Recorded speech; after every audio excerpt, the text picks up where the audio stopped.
d'avoir été très pudique jusqu'à maintenant, c'est bien de se pousser à aller un peu trop loin. Et c'est vrai que c'était... Mais j'ai pas pensé à ça dans ces termes non plus, hein. C'est juste que quand j'ai entendu le nom de Lars, j'avais envie de tout faire pour avoir le rôle parce qu'il ne m'était pas destiné. Et voilà, j'ai lu le scénario et j'ai eu envie, mais sans hésiter, en ayant très peur, mais sans hésiter du tout. Cette violence, cette nudité, elle est au service de quoi? Qu'est-ce qui vous intéressait dans ce scénario-là? C'est au service de son univers à lui, de son discours à lui, que je ne comprenais pas forcément et auquel il répondait pas. Mais tout le mystère aussi qu'il y avait me servait. Donc, moi j'aime beaucoup la violence, enfin au cinéma, de pouvoir exprimer des sentiments violents. C'est c'est tellement extrême que on rencontre pas ça tous les jours. Et c'est vrai que quand le tournage s'est arrêté, j'étais à la fois très soulagée, fatiguée, et en même temps j'avais peur de plus jamais retrouver cette possibilité d'être en crise pendant 2 mois, d'avoir l'autorisation d'être en crise. J'ai lu que pour Lars, un film c'est comme un caillou dans une chaussure. Je trouve que c'est assez joli. Ah C'est oui. de justement que ça gratte, que ça fasse mal et que. Alors là, qu'est-ce qui fait mal? D'un point de vue de spectateur Oui. ou...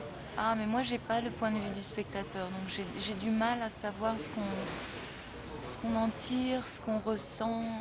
J'ai été choquée en voyant le film parce que j'avais pas vu d'image, que voilà, ça m'a fait un choc, mais en voyant le travail, quoi. Mais je peux pas dire que j'ai eu un regard neuf, hein.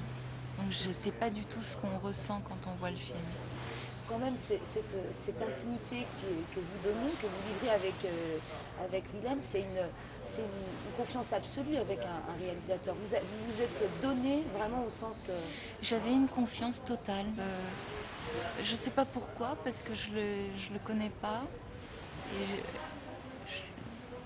donc j'avais pas de raison de lui faire confiance plus que ça. Mais j'ai eu l'impression qu'il y avait une complicité sans qu'on se parle vraiment. Mais enfin, en même temps, une complicité, ce serait faux, parce que je le connais pas et je suis jamais entrée dans sa tête. Mais il avait une telle fragilité et lui était tellement à nu déjà, euh, en le voyant avec son malaise, que ça me donnait envie pas de lui ressembler, mais le personnage était très proche de lui, donc j'avais envie d'aller au plus près de ce qu'il me montrait lui, de lui-même, et comment il se dévoilait. Il avait cette impudeur là, et on était aussi dans un milieu tellement fermé. On était en Allemagne, c'était très étrange l'environnement. C'était une toute petite équipe, on était presque à huis clos. Ce qui fait que ça facilitait aussi les choses, le travail et l'intimité. Et donc j'ai pas eu de pudeur et j'ai pas eu de pudeur physique.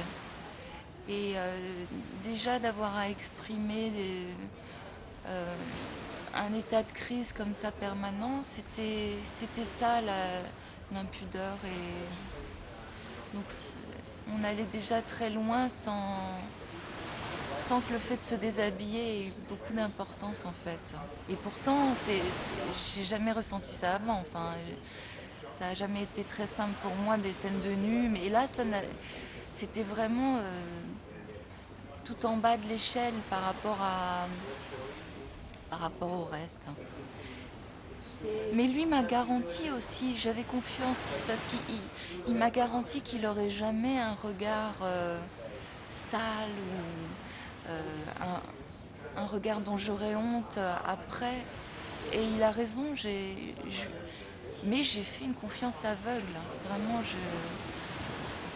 parle de diable, on parle, c'est une vision quand même très noire de la femme, et hein, il y a la culpabilité. J'imagine qu'en tant que mère, le thème aussi vous parlait, non? Bien sûr, ça m'intéressait.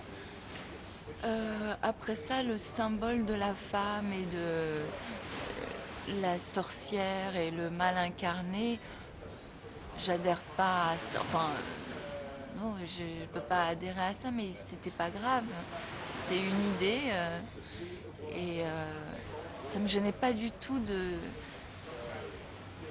d'adhérer le temps du tournage et d'accepter son point de vue, mais en même temps, je suis pas sûre qu'il ait un point de vue très établi non plus. Donc moi, je vivais l'histoire en vivant la souffrance d'une femme qui perd son enfant et la déchéance d'un couple, et voilà, ce déchirement-là, je l'ai pas vécu comme étant le mal incarné, quoi.